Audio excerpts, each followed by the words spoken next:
हम अकाउंटिंग की definition brief सी definition से स्टार्ट लेते हैं, ठीक है। बहुत ज्यादा टेक्निकल साइड पे आज नहीं जाएंगे, ठीक है। बिल्कुल बेसिक सी बात करते हैं कि अकाउंटिंग क्या है,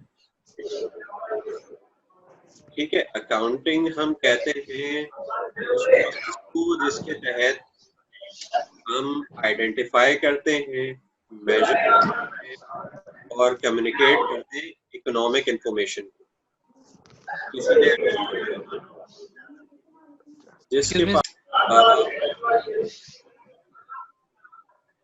अकाउंटिंग क्या है? Process of identifying, measuring and communicating economic information, ठीक है। इकोनॉमिक इंफॉर्मेशन मतलब फाइनेंशियल इंफॉर्मेशन जिसमें पैसा इन्वॉल्व हो, ठीक है। अकाउंटिंग का मकसद क्या है? अकाउंटिंग के जो यूजर्स होते हैं हमारे अकाउंट्स के, अकाउंटिंग जब हम करते हैं तो जो हमारी प्रोडक्ट सामने आती है वो अकाउंट्स होते हैं जिन्हें हम फाइनेंशियल स्टेटमेंट्स कहते हैं। जो फाइनेंशियल स्टेटमेंट्स के यूजर्स होते हैं ना, अकाउंट्स के जरिए या फाइनेंशियल स्टेटमेंट्स के जरिए वो लोग इन्फॉर्म डिसीजंस ले सकते हैं। क्या ले सकते हैं? इन्फॉर्म डिसीजन या जजमेंट ले सकते हैं। कहीं उसकी इन्वेस्टमेंट डूब तो नहीं जाएगी, वो जो स्टॉक खरीदेगा, ठीक है, जो स्टॉक में पैसे इन्वेस्ट करेगा वो जाया तो नहीं हो जाएंगे, ठीक है। अकाउंटिंग हम क्यों करते हैं? ताकि जो यूजर्स हैं अकाउंट्स के या फाइनेंशियल स्टेटमेंट्स के, अकाउंट्स के या फाइनेंशियल स्टेटमेंट्स के जो यूजर्स हैं वो इन्फॉर्म डिसीजन ले सके, ठीक है। आगे बढ़ सकते हैं? बिल्कुल सर। Yes sir. अच्छा जी, आज का जो हमारा मेन टारगेट है वो है जो अकाउंटिंग की मेन टर्मिनोलॉजीज होती है या जिन्हें हम हेड्स ऑफ अकाउंट कहते हैं, ठीक है। देखिए, अकाउंटिंग के पर्सपेक्टिव से कोई भी आइटम होगी उसको हम कुछ हेड्स में क्लासिफाई कर सकते हैं, ठीक है। कोई भी आइटम होगी उसको हम चंद हेड्स में क्लासिफाई कर सकते हैं। कोई बताएगा वो हेड्स क्या होते हैं? Sir, assets, expense, liability, capital, revenue. Asset, liability, capital, expense, revenue. Asset, liability, expense, capital, revenue, बिल्कुल ठीक, ठीक है। 5 हेड्स होते हैं अकाउंटिंग में, जिन किसी भी आइटम को इन 5 में से हम किसी एक जगह क्लासिफाई कर सकते हैं, ठीक है। तो क्या से पहले जो है वो है कैपिटल, ठीक है। उसके बाद है एसेट, लायबिलिटी, उसके बाद है इनकम या रेवेन्यू, ठीक है। इनकम या revenue, sir, 5 heads of accounting, ठीक है। कैपिटल, एसेट्स, लायबिलिटीज, इनकम और रेवेन्यू, ठीक है। अच्छा, आज का हमारा टारगेट है ये पहले 3 हेड्स को डिस्कस करना, ठीक है। Capital, assets, liability, capital, assets और लायबिलिटीज को डिस्कस करना है आज का टारगेट। तो ये हम स्टार्ट लेते हैं कैपिटल से। कैपिटल क्या जी? कैपिटल क्या होता है? कैपिटल हम कहते हैं जो बिजनेस में फंड्स इन्वेस्ट किए हुए हैं ओनर ने, ठीक है। एक शॉपकीपर है, वो एक शॉप स्टार्ट करने जा रहा है, वो शॉप खरीदता है, ठीक है। उसने बैंक में पैसा रखा है, ठीक है, अपने बिजनेस को चलाने के लिए। फॉर एग्जांपल 5 लाख रुपए रखे हैं, 500,000, ठीक है। तो वो जो 500,000 उसने बिजनेस चलाने के लिए रखे हैं, कि बिजनेस के एक्सपेंसेस जो होंगे, बिजनेस का खर्चा जो होगा, बिजनेस के लिए जो स्टॉक लेना होगा मुझे, ठीक है, वो 500,000 जो है वो कैपिटल होगा इस बिजनेस का, ठीक है। वो फंड्स जो ओनर बिजनेस में इन्वेस्ट कर रहा है, ठीक है। जैसे अभी किसी ने बोला कि इसको क्या भी बोलते, ऑनर्स इक्विटी। ओनर्स इक्विटी, ठीक है। वो रिसोर्सेज जो बिजनेस में इन्वेस्ट किए हो, बिजनेस को सप्लाई किए हुए हो ओनर ने, ठीक है, और इसको हम क्या भी बोलते हैं, ओनर्स इक्विटी भी बोलते हैं, ठीक है, या फिर नेट वर्थ भी बोलते हैं। या नेट मिस हो गया है, नेटवर्थ, ठीक है, नेट वर्थ। ठीक है जी, आगे बढ़ सकते हैं। Sure yes sir. Sir. Capital के बाद हमारे पास है एसेट। एसेट क्या होता है, कोई बताएगा एसेट क्या होता है? Sir anything which gives benefit in business is called asset. जैसे कि जैसे सर बिजनेस में हमारे काम की चीजें सर, उसे एसेट कहते हैं। ठीक, अच्छा, एसेट होता है जी और जिसे हम इकोनॉमिक, बेचने के लिए लाए सर, रीसेल करने के लिए, वो भी हमारे एसेट्स है। वो भी हमारा एसेट होता है, बिल्कुल होता है। Economic resources, yes sir. अच्छा, एसेट हमारा आइटम ऑफ इकोनॉमिक वैल्यू होता है या इकोनॉमिक रिसोर्स होता है? जब भी हम इकोनॉमिक की बात करते हैं तो हमारे जहन में पैसा आना चाहिए, ठीक है। Asset is N economic resource, asset is an item of economic value, ठीक है, जो बिजनेस की ओनरशिप में हो, बिजनेस जिसको ओन करता हो, ठीक है। यहाँ ओन्ड और कंट्रोल लिखा हुआ है। कंट्रोल आप लोग इंशाल्लाह जब अपनी अकाउंटिंग की स्टडीज में आगे जाओगे तब ये कंट्रोल वाली चीज आपको क्लियर होगी, बट फिलहाल के लिए अभी आप इसको रखो कि जो बिजनेस ओन करता है, जो बिजनेस की ओनरशिप, ओन्ड और कंट्रोल बाय बिजनेस, ठीक है। एसेट क्या है? It's an item of economic value या it's an economic resource which is owned by the business या ओनर ऑफ द बिजनेस, ठीक है, जो कि आपके बिजनेस को फ्यूचर बेनिफिट देता है, ठीक है, जो आपके बिजनेस को फ्यूचर में बेनिफिट प्रोवाइड करता है, ठीक है। An asset is an item of economic value और economic resource which is owned by the business, ठीक है, which provides future benefits to business। अच्छा, फॉर एग्जाम्पल एक शॉपकीपर है, वो अपनी एक शॉप शुरू कर रहा है, ठीक है, बेकरी स्टार्ट कर रहा है। एक शॉपकीपर है, वो अपनी बेकरी स्टार्ट कर रहा है, ठीक है, उसने शॉप जो है वो परचेज की, क्या वो उसका एसेट होगा? अच्छा, यही शॉपकीपर अगर इस शॉप को किराए पे लेता है तो क्या वो उसका एसेट होगी? No sir. नहीं होगी, सर ठीक है, क्योंकि खरीदी नहीं है ना उसने, खरीदी नहीं है, ठीक है। एक कंट्रोल का उसकी मलकियत कॉन्सेप्ट में नहीं है वो होता है, चीज। एक कंट्रोल का कॉन्सेप्ट जी होता है जो आगे जाके आप लोग पढ़ोगे, ठीक है। फॉर नाउ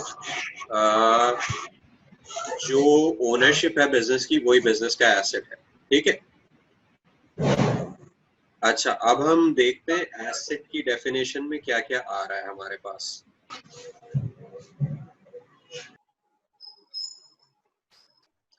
अच्छा, जैसे हमने एग्जांपल दी कि बिजनेस के लिए आप जगह खरीदते हो, ठीक है। एक शॉपकीपर है, वो अपने लिए शॉप खरीदता है अपने बिजनेस के लिए। बड़ी कंपनी है, उसने एक बिल्डिंग खरीद ली, ठीक है, जहाँ पे अपना ऑफिस बनाएगी वो, ठीक है। तो वो जो बिल्डिंग है, ये शॉप है, जो प्रॉपर्टी है, ठीक है, वो एसेट की डेफिनेशन में आता है। अच्छा, एसेट में और क्या आता है? कैश। कैश भी आता है, अकाउंट रिसीवेबल, आहिस्ते आहिस्ते। मशीनरी हो गई, सही बात है। आपकी फैक्ट्री है, ठीक है, बैंक आ जाएगा सर एसेट में हमारे। फॉर एग्जांपल कोल्ड ड्रिंक का बिजनेस, जो ये सॉफ्ट ड्रिंक्स का बिजनेस कर रही है कंपनीज, ठीक है, इनके पास फैक्ट्री होती है, फैक्ट्री में प्रोडक्शन हो रही होती है। वो जो फैक्ट्री में मशीनरी लगी हुई है, ठीक है, फैक्ट्री की जो जगह है वो अगर परचेज की हुई है उस बिजनेस ने, तो वो फैक्ट्री भी क्या है? एसेट है, ठीक है। और वहाँ जो फैक्ट्री में मशीनरी लगी हुई है, जो प्लांट लगा हुआ है जिसपे मैन्युफैक्चरिंग हो रही है, जिसपे प्रोडक्शन हो रही है, वो भी क्या है, एसेट है। ठीक है। अच्छा, स्टॉक और इन्वेंट्री, ये क्या होता है? सर जो चीज हम सेल करने के लिए लाते हैं उसे कहते हैं सर ये। जो चीज हम सेल करने के लिए परचेज करके रखते हैं और उसको हम सेल करते हैं, यस, वो हमारा सेल स्टॉक करने के लिए। होता है या इन्वेंट्री कहलाती है। ठीक है, स्टॉक या इन्वेंट्री। अच्छा, चलें यहाँ पे एक कॉन्सेप्ट डिस्कस करते हैं। एक सॉफ्ट ड्रिंक मैन्युफैक्चर करने वाली कंपनी है। ठीक है। उसके पास जो सॉफ्ट ड्रिंक का स्टॉक है वो स्टॉक या इन्वेंट्री कहलाएगा। ठीक है, सही है, एग्रीड? Yes sir. अच्छा, इसी कंपनी के पास एक प्लांट है जो पुराना हो गया है।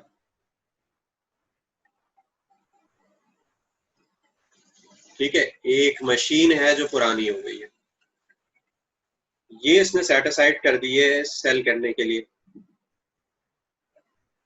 ठीक है। अच्छा, ये कंपनी को क्या करना है, सेल करना है। मशीन पुरानी हो गई है, इसको सेल करना है।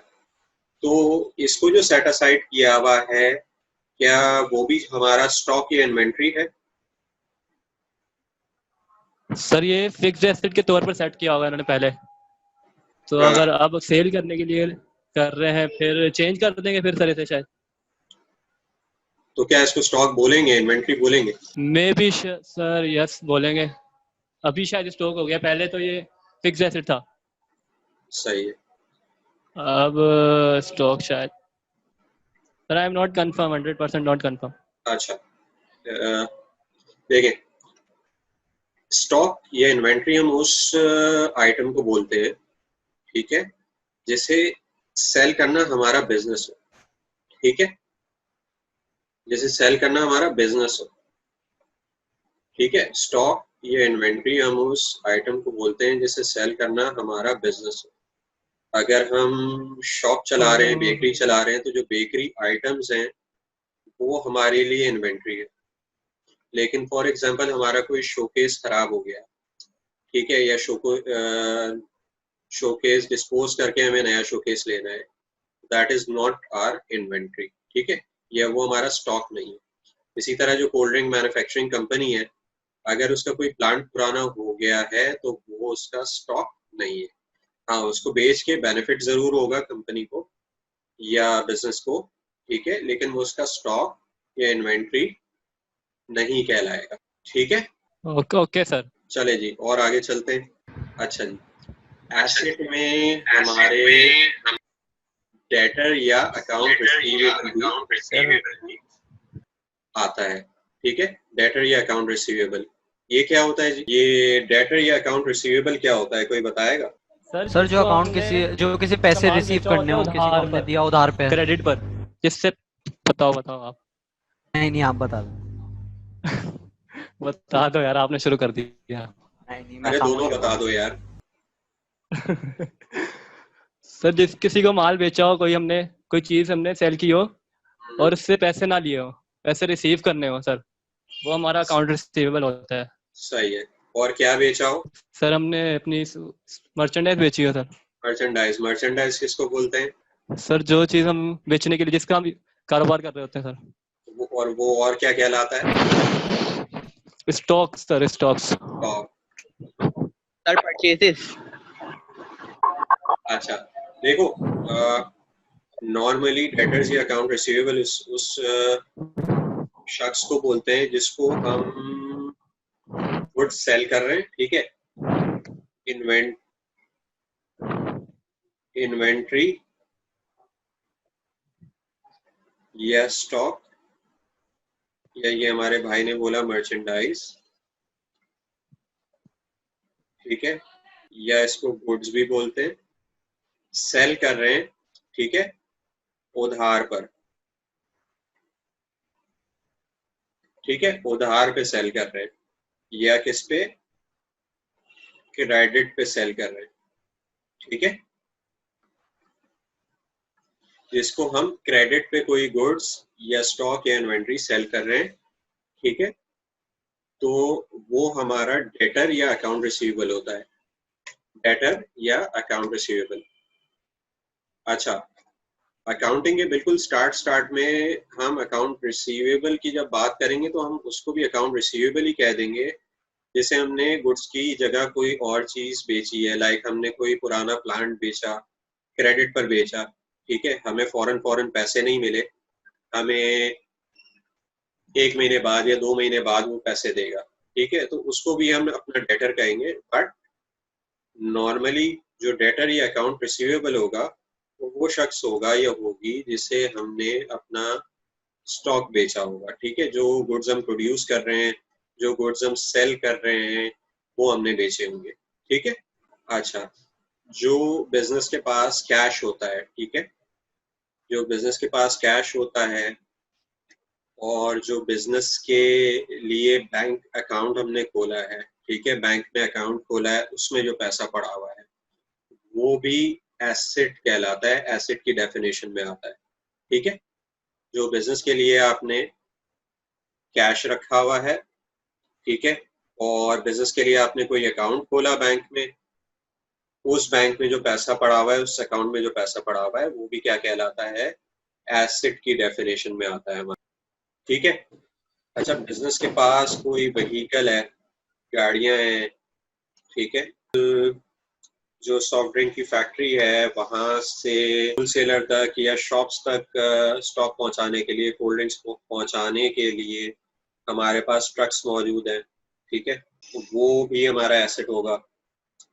फिर हमने अपने एम्प्लॉयज को गाड़ी दी हुई है, ठीक है, वो भी हमारा एसेट होगा। सर जो चीज सिर्फ हमारे पास फिजिकली हो वही एसेट में आते हैं, या फिर जो हमारे पास बैंक में या फिर डिपॉजिट के तौर पे हो और दूसरे एसेट्स होते हैं सॉफ्टवेयर्स वगैरह, वो भी एसेट में ही आते हैं? अच्छा देखो, बैंक और कैश को हमने कहा ना कि ये कैश जो हमारे पास है या जो बैंक में बिजनेस के लिए हमने पैसा रखाया हुआ है वो तो हमारा एसेट है। ये किसने वैसे सवाल किया है? अच्छा, देखो, कैश और बैंक हम इसको कलेक्टिवली बोलते हैं कैश एंड बैंक, ठीक है। कैश जो हमने बिजनेस के लिए अलग रखा है, बिजनेस के लिए कोई अकाउंट खोला है बैंक में, उसमें पैसा रखा हुआ है, ठीक है, बिजनेस के नाम से कोई इन्वेस्टमेंट की हुई है, ये सब एसेट में आता है। अच्छा, यहाँ पे एक चीज कवर नहीं हुई लेकिन आपके सवाल ने वो चीज याद दिला दी हमें कि फॉर एग्जांपल आपने कोई सॉफ्टवेयर परचेज किया हुआ है, ठीक है, अगर ये आपने परचेज किया हुआ है तो ये भी आपका एसेट है, ठीक है। अली असगर दामानी साहब हैं, उन्होंने जूम पे क्लास रखी है, जूम के लिए जूम का सॉफ्टवेयर उन्होंने परचेज किया है फॉर एग्जांपल, तो वो जो सॉफ्टवेयर है जूम का वो भी हमारे बिजनेस के लिए वो एसेट है, ठीक है। अब हम चलते हैं लाइबिलिटी पर, ठीक है। लाइबिलिटी क्या होती है? सर हम क्रेडिट पर किसी से प्रोडक्ट खरीदे, कोई मर्चेंडाइज वगैरह खरीदे सर, वो लाइबिलिटी। कोई भी कर्जा हमारे ऊपर। सही है, लाइबिलिटी में मुख्तलिफ चीजें आती हैं, ठीक है। Yes sir. लाइबिलिटी हम बोलते हैं ऑब्लिगेशंस को, वाजिबात को, बिजनेस की वाजिबात या ऑब्लिगेशन, बिजनेस की वाजिबात, ठीक है। ऑब्लिगेशन या वाजिबात को, ठीक है। इसमें पहली एग्जांपल हम लेते हैं बैंक लोन की। हमें अपना बिजनेस रन करने के लिए, अगेन बेकरी की एग्जांपल लेते हैं, जो शॉप हमने परचेज की है, ठीक है, हमारे पास बिजनेस स्टार्ट करने के लिए 10 लाख रुपए थे, 10 लाख की हमने शॉप परचेज कर ली। अब जो शॉप है वो चलेगी कैसे, ठीक है। शॉप पे जो हमें सामान चाहिए, शॉप पे जो फर्नीचर चाहिए हमें, ठीक है, शॉप पे जो स्टॉक चाहिए बेकरी आइटम्स का, ठीक है। शॉप पे बिजली आएगी, इलेक्ट्रिसिटी आएगी, ठीक है, उसका बिल आएगा, यूटिलिटी बिल, वो हम कहाँ से देंगे? ठीक है। तो जो बिजनेस को चलाने के लिए जो हम लोन लेते हैं बैंक से, ठीक है, वो हमारी लायबिलिटी का एक मेजर पार्ट होता है, ठीक है, जो हमें बैंक को कुछ टाइम बाद रीपे करना होता है। तो लायबिलिटी हमारी ऑब्लिगेशन है जो हमें बाद में पे करनी है, ठीक है। इसमें एक सबसे बड़ी एग्जांपल जो है वो लोन की है, बैंक लोन की, जो हम बिजनेस चलाने के लिए बैंक से लेते हैं, ठीक है, या जो हम एसेट खरीदने के लिए बैंक से लेते हैं, ठीक है। यहाँ तक क्लियर? लायबिलिटी में और क्या आ जाता है?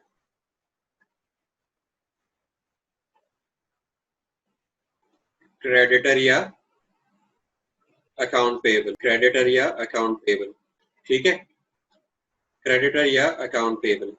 ये क्या होता है जी? सर जिससे हमने कोई चीज खरीदी है और उससे पैसे फौरन नहीं दिए, उधार पे खरीदी है सर, उधार तो पे, वो हमारा अकाउंट पेएबल होगा। ठीक है। उधार पे खरीदने को हम क्या भी कहते हैं? Account payable. Purchase on credit, ठीक है, क्रेडिट पे परचेज करना, ठीक है। जिस तरह हमने डेटर में बात की थी कि डेटर वो होता है जिससे हम स्टॉक बेच रहे हैं और उससे पेमेंट आज की तारीख में नहीं ले रहे हैं, ठीक है। इसी तरह जिससे हम सामान खरीद रहे हैं, ठीक है। एक एग्जांपल लेते हैं, एक फैक्ट्री है जहाँ फर्नीचर बनता है, एक बिजनेस है जो फर्नीचर बनाता है, ठीक है, चेयर्स बनाता है, टेबल बनाता है, ठीक है, सोफा बनाता है। वो वुड जो है अपने सप्लायर से लेता है, बट पेमेंट वो उसकी टर्म्स ये हैं कि वो आज जो उसको माल डिलीवर होगा, जो फर्नीचर के लिए जो वुड डिलीवर होगा, उसकी पेमेंट वो करेगा आफ्टर 2 months, ठीक है। तो ये जो सप्लायर है वुड का, वो हमारे बिजनेस के लिए क्या हो जाएगा? क्रेडिटर या अकाउंट पेबल, क्रेडिटर या अकाउंट पेबल। हमारी कंपनी है, लेट्स से हम उसके अकाउंट इंटरवुड लिमिटेड, ठीक है। हम क्या करते हैं? फर्नीचर बनाते हैं। हमारा एक मेजर सप्लायर है, वो क्या करता है? हमें वुड प्रोवाइड करता है, ठीक है। अच्छा, वुड किस पे प्रोवाइड करता है? उधार पे प्रोवाइड करता है, ठीक है। तो जो सप्लायर हमें क्रेडिट पर कोई सामान दे रहा है तो वो हमारे लिए क्रेडिटर या अकाउंट पेबल है, ठीक है।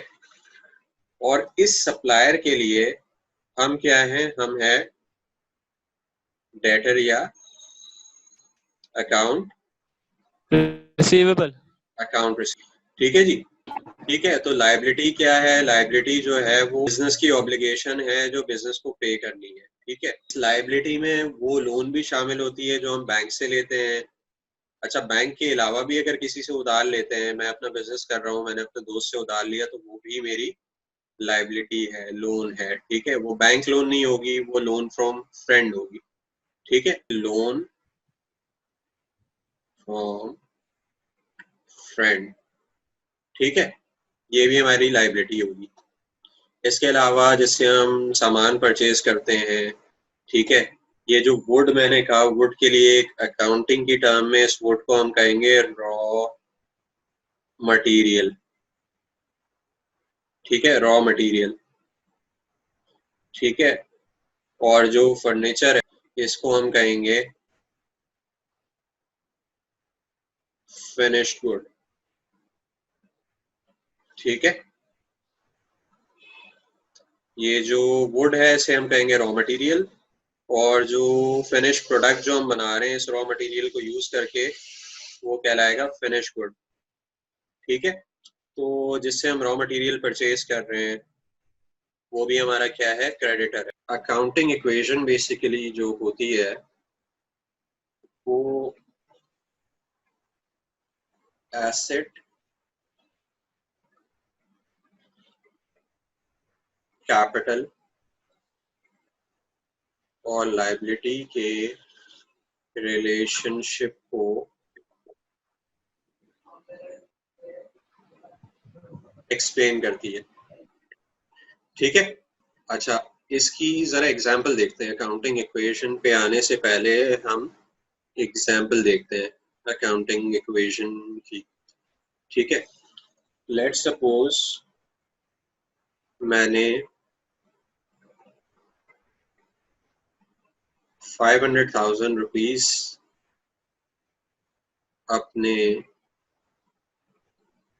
बैंक अकाउंट में जमा कराए और मैंने कहा कि जी इससे मैं जो है वो बिजनेस स्टार्ट करूंगा।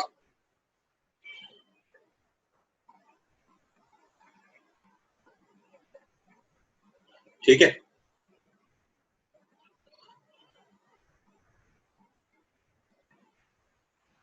तो ये जो 500,000 रुपीज जो है मेरे, ठीक है,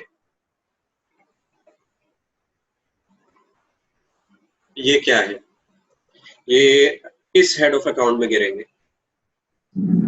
एसेट में सर। एसेट में गिरेंगे, वेरी गुड। अच्छा एसेट में तो ये गिरेंगे, ठीक है। और मैं क्या भी कह रहा हूँ कि ये पैसा मैंने अखज़ किया है किसके लिए, बिजनेस के लिए। बिजनेस के लिए मैंने मखसूस कर दिया है। मैं इससे सर क्या करूँगा, और सर इससे कैपिटल भी बढ़ जाएगा सर। जी, तो ये मेरा 500,000 जो है वो एसेट भी है और वो क्या भी है, वो कैपिटल भी है। ठीक है, ये 500,000 जो है मेरा एसेट भी है और कैपिटल भी है। ठीक है, अच्छा यस सर। अब मैंने कहा कि इस 500,000 में से 200,000 का मैं स्टॉक परचेज करूंगा। ठीक है, तो अब मेरे पास बैंक में कितने पैसे रह जाएंगे? सर 300,000। मेरे पास बैंक में जो है वो 500,000 में से 200,000 चले गए, तो मेरे पास जो है वो 300,000 रह जाएंगे मेरे बैंक अकाउंट में। ठीक है, अच्छा टोटल एसेट मेरे पास कितने ही हैं? मेरे पास 200,000 का स्टॉक है, 300,000 मेरे बैंक अकाउंट में पड़े हुए हैं, तो टोटल एसेट जो है वो कितने हैं? 500,000 ही है। ठीक है, ये क्लियर है सबको? Yes sir. और जो मैंने कैपिटल रखा था बिजनेस में वो कितना है? जो मैंने कैपिटल लगाया था 5 लाख सर। तो वो 500,000 था। ठीक है, क्या ये चेंज हुआ है? No sir. किसी को लग रहा है कि ये कैपिटल चेंज हुआ है? No sir. कोई और किसी को कंफ्यूजन? सर अच्छा तो देखें, जितना मेरा कैपिटल था 500,000 जिससे मैंने बिजनेस स्टार्ट किया था और मैंने 500,000 बैंक अकाउंट में रख पाया था, तो उस 500,000 में से 200,000 के मैंने जो है स्टॉक परचेज कर लिया। ठीक है, तो मेरे टोटल एसेट्स तो अभी भी 500,000 ही है और मेरा कैपिटल भी कितना है, 500,000।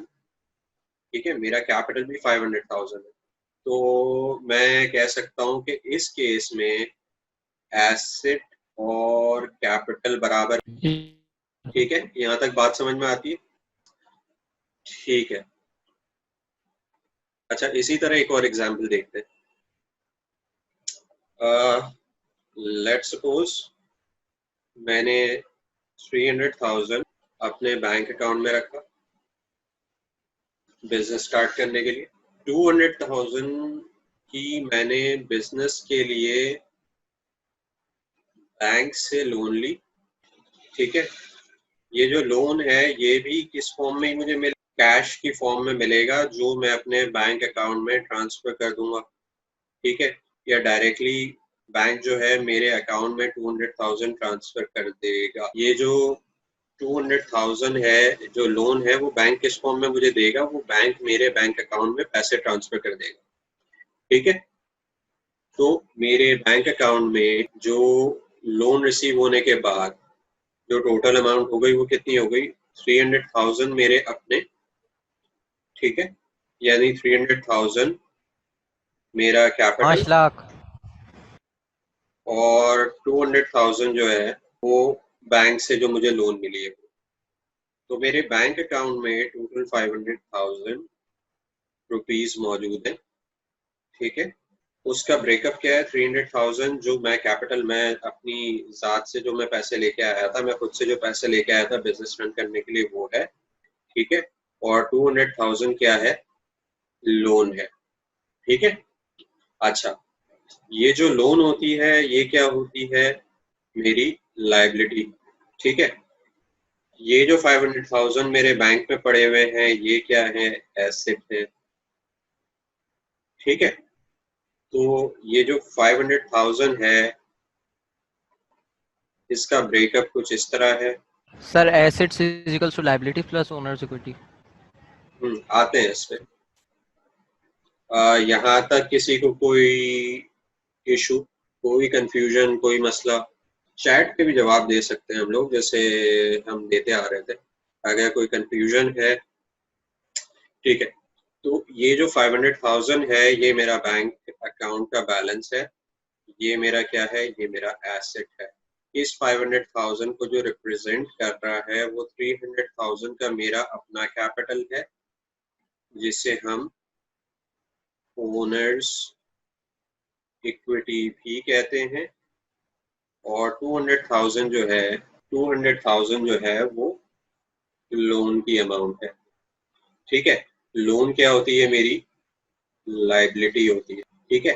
तो मैं ये लिख सकता हूँ कि asset equals to capital plus liability, ठीक है। उसामा, आपके सवाल का जवाब ये है कि हर अकाउंटिंग की ट्रांजैक्शन का या हर अकाउंटिंग की जो एक्टिविटी है उसका डुअल इम्पैक्ट होता है, ठीक है। एक तरफ हमारी लोन बढ़ेगी, दूसरी तरफ उस लोन के अगेंस्ट मुझे एसेट मिलेगा, ठीक है। तो लोन भी बढ़ेगी, एसेट भी बढ़ेगा, सही है। ये चीज ज्यादा क्लियर हो जाएगी जब हम डबल एंट्रीज पे जाएंगे, ठीक है। सही है उसामा। अच्छा जी, तो ये जो a equals to C plus L है या a equals to L plus C है, ठीक है, ये ही हमारी क्या है, अकाउंटिंग इक्वेशन है। अकाउंटिंग इक्वेशन क्या होती है, assets equals to liabilities plus capital या a equals to L plus C. अच्छा, ये हमारी अकाउंटिंग इक्वेशन है, asset equals to liabilities plus capital. अगर यहाँ पे किसी को कोई कंफ्यूजन नहीं है तो 2-3 एग्जांपल्स हम करते हैं अकाउंटिंग इक्वेशन की और फिर हम आगे चल सकते हैं। जरूर। अच्छा जी, देखें हमारे सामने एक ट्रांजैक्शन लिखी हुई है।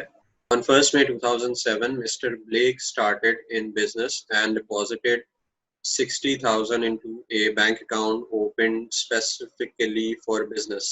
ठीक है, हमें करना क्या है कि हमें अकाउंटिंग इक्वेशन यूज करनी है, ठीक है। हमें अकाउंटिंग इक्वेशन यूज करते हुए इस ट्रांजैक्शन को रिकॉर्ड करना है। Asset equals to liability plus capital, ठीक है। हमें अकाउंटिंग इक्वेशन को यूज करते हुए इस ट्रांजैक्शन को रिकॉर्ड करना है, ठीक है जी। कोई बताएगा मुस्तफ़ा और उसामा और वलीद को छोड़ के कि इसको कैसे लिखेंगे। सर एसेट 60,000 से बढ़ जाएगा और साथ ही सर कैपिटल बढ़ जाएगा हमारा। कम ऑन यार, पार्टिसिपेट तो करो, ऐसे थोड़ी मजा आएगा। कौन बोल रहा है, ये सईदा बोल रही है, थोड़ा सा जोर से बोलिएगा प्लीज। एसेट्स भी 60,000 हो जाएंगे और कैपिटल भी 60,000। Very good. देखो मिस्टर ब्लेक जो है, ब्लेक साहब ने $60,000 जो है वो डिपॉजिट किए बैंक अकाउंट में, ठीक है, तो जो बैंक अकाउंट में पैसा पड़ा हुआ होता है वो हमारा क्या होता है, एसेट होता है। ठीक है, तो हमारा एसेट जो है, एसेट साइड पे हम लिखेंगे, देखें ये जो 60,000 है ये बेसिकली मेरे बैंक अकाउंट में रखा हुआ है। तो जो बैंक में हमारे पैसा पड़ा हुआ होता है वो हमारा क्या होता है, एसेट होता है। ठीक है, 60,000 इज माई एसेट।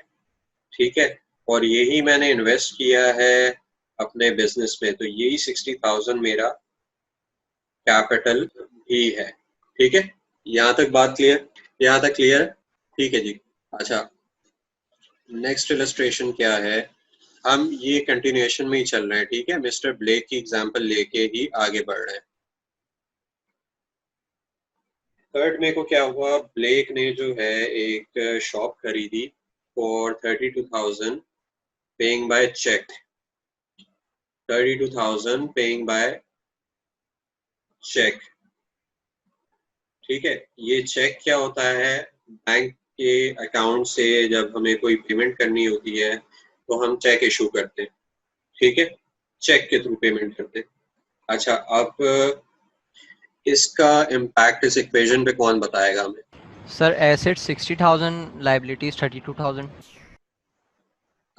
लाइबिलिटी कहाँ से आई, अभी तो कोई 2,000 से लेस हो जाएगा। ये नफीस साहब कह रहे हैं। अच्छा, देखो होगा ये, हमने क्या खरीदा, स्मॉल शॉप खरीदी। शॉप हमारा क्या है, एसेट है। पे कहाँ से किया, चेक से, यानी बैंक अकाउंट से। तो होगा ये, यहाँ पे हम लिख देते हैं शॉप। 32,000 हमारे बैंक अकाउंट से निकले। ठीक है, जब भी कोई नेगेटिव चीज दिखानी होती है अकाउंटिंग की टर्म्स में तो उसको हम ब्रैकेट में लिखते हैं 32,000, ब्रैकेट में मींस 32,000 नेगेटिव। ठीक है, 32,000 ब्रैकेट में मींस 32,000 नेगेटिव। अच्छा, ये 32,000 यहाँ से निकल के कहाँ जाएंगे, शॉप में जाएंगे। 32,000 हमने क्या किया, शॉप में इन्वेस्ट किए। 32,000 की शॉप खरीदी, बैंक से 32,000 निकाले और 32,000 की शॉप खरीदी। कैपिटल पे या लोन पे कोई इम्पैक्ट नहीं आया। ठीक है, और अगर आप देखें तो टोटल एसेट्स भी इस वक्त 60,000 ही है। यहाँ तक बात क्लियर है, आगे बढ़ सकते हैं। इलस्ट्रेशन सर क्वेश्चन है उसामा तारिक का। जी सर। उसामा, देखो जब हम फर्स्ट टाइम बाय कर रहे होते हैं तब हम कैपिटल लेके आ रहे होते हैं।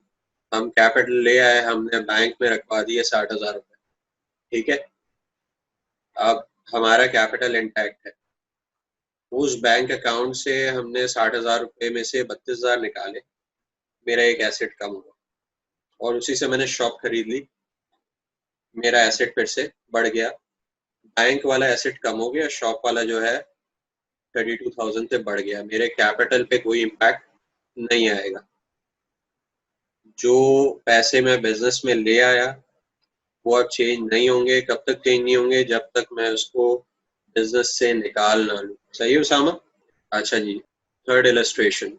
On 6 May, Blake buys some more goods for $7,000 from D. Smith and agrees to pay for them sometime within the next 2 weeks. Blake ने क्या किया, 7,000 के गुड्स खरीदे। ठीक है, ब्लेक ने 7,000 के गुड्स खरीदे and agrees to pay for them sometime within the next 2 weeks. इसका क्या मतलब हुआ? सर उधार पे लिया ना? उधार पे लिए, क्रेडिट पर लिए, राइट? Yes sir.